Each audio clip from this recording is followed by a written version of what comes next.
evening, brothers and sisters. I pray that you're all having a beautiful night. And I have a message in Lamentations 4 and 5. And then I will be reading part of Ezekiel 12. Okay. It says, God's anger is satisfied. How the gold has lost its luster. Even the finest gold has become dull. The sacred gemstones lie scattered in the streets. See how the precious children of Jerusalem, worth their weight in fine gold, are now treated like pots of clay made by a common potter. Even the jackals feed their young, but not my people Israel. They ignore their children's cries like ostriches in the desert. The parched tongues of their little ones stick to the roofs of their mouths in thirst. The children cry for bread, but no one has any to give them. The people who once ate the richest foods now beg in the streets for anything they can get. Those who once wore the finest clothes now search the garbage dumps for food. The guilt of my people is greater than that of Sodom, where utter disaster struck in a moment, and no hand offered help. Our princes once glowed with health, brighter than snow, whiter than milk. Their faces were as ruddy as rubies, their appearance like fine jewels. But now, their faces are blacker than soot. No one recognizes them in the streets. Their skin sticks to their bones. It is as dry and hard as wood. Those killed by the sword are better off than those who die of hunger. Starving, they waste away for lack of food from the fields. Tender-hearted women who have cooked their own children. They have eaten them to survive the siege. But now the anger of the Lord is satisfied. His fierce anger has been poured out. He started a fire in Jerusalem that burned the city to its foundations. Not a king in all the earth, no one in all the world, would have believed that an enemy could march through the gates of Jerusalem. Yet it happened because of the sins of her prophets and the sins of her priests, who defiled the city by shedding innocent blood. They wandered blindly through the streets, so defiled by blood that no one dared touch them. Get away, the people shouted at them. You're defiled, don't touch us. So they fled to a distant land and wandered among foreign nations, but none would let them stay. The Lord himself has scattered them, and he no longer helps them. He will show no respect for the priests, and no longer honor the leaders. We looked in vain for our allies to come and save us, but we were looking to nations that could not help us. We couldn't go into the streets without danger to our lives. Our end was near, our days were numbered. We were doomed. Our enemies were swifter than eagles in flight. If we fled to the mountains, they found us. If we hid in the wilderness, they were waiting for us there. Our King, the Lord's anointed, the very life of our nation, was caught in their snares. We had thought that his shadow would protect us against any nation on earth. Are you rejoicing in the land of Uz, O people of Edom? But you too must drink from the cup of the Lord's anger. You too will be stripped naked in your drunkenness.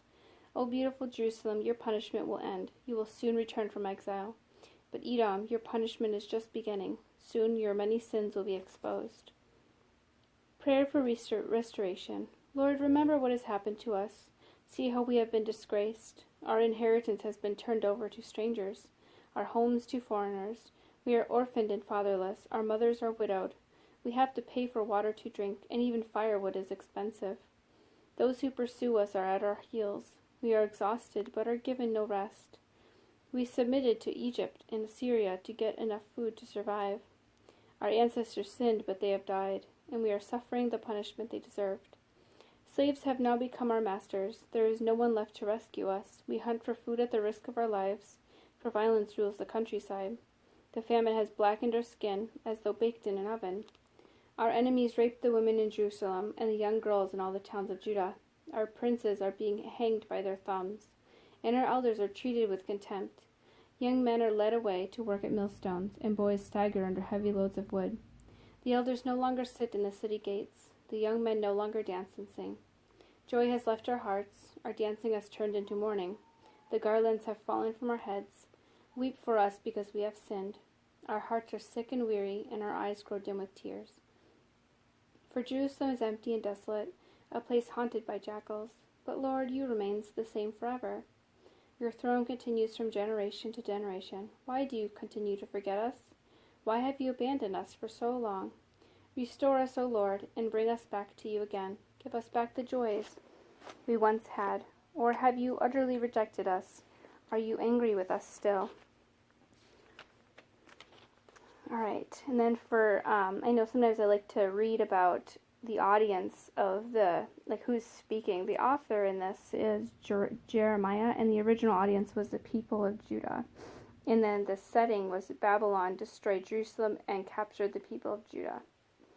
So I always like to look at who's speaking and who's, what this is about. So it's very interesting, all the terrible things that were going on at that time. So, here, or are still going on. I mean, you know what I mean. So these terrible things are going on all over the world. So let me go on here. Okay, so now I'm going to read part of Ezekiel 12. It goes from 1 to 19.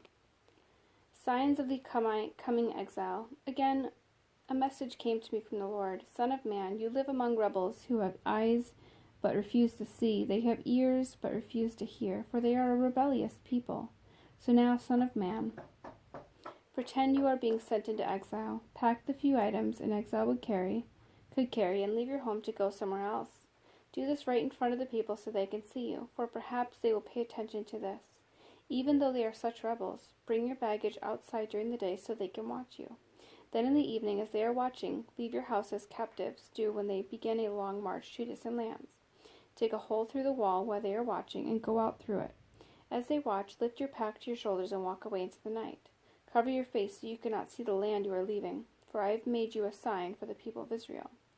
So I did as I was told. In broad daylight, I brought my pack outside, filled with the things I might carry into exile. Then in the evening, while the people looked on, I dug through the wall with my hands and went out into the night with my pack on my shoulder.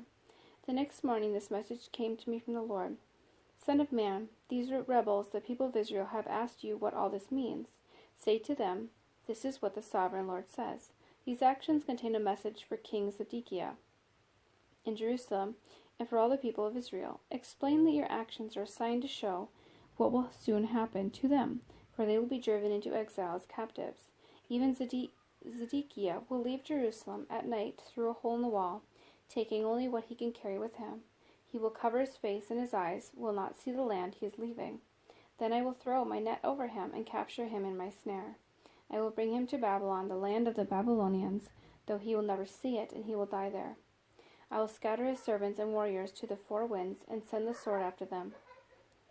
And when I scatter them among the nations, they will know that I am the Lord. But I will spare a few of them from death by war, famine, or disease, so they can confess all their detestable sins to their captors. Then they will know that I am the Lord. Then this message came to me from the Lord. Son of man, tremble as you eat your food, shake with fear as you drink your water. Tell the people, this is what the sovereign Lord says concerning those living in Israel and Jerusalem. They will eat their food with trembling and sip their water in despair. For their land will be stripped bare because of their violence. The cities will be destroyed and the farmland made desolate. Then you will know that I am Lord. And again, if we go back, here it says, the setting, the author is Ezekiel, the son of Buzi, a priest. The original audience was the Jews in captivity in Babylon. So, wow, that was amazing.